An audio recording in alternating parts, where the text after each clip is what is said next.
សេធើអូនសែនក្រៀមក្រអូនចង់ជាយន្តហោះទៅសំងំយមនៅអាមេរិកក៏ព្រមតែបងចង់ឈ្នះនួនអងគ្រប់រឿងជានិច្ចញ៉ែគេឡើងបានសម្រេចចុងក្រោយដាច់គ្នាជាមួយនឹងអូ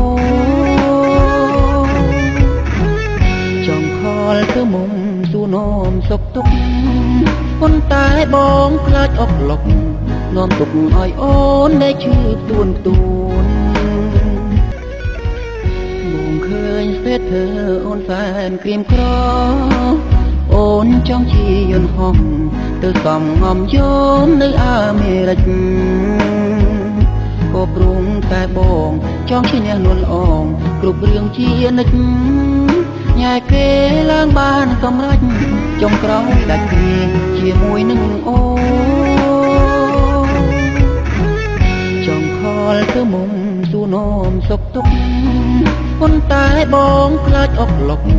នាំទុកឲ្យអូនដែលឈឺទួនហូរចិត្តម្ដងចង់តែលោតទឹកសំឡាប់ខ្លួន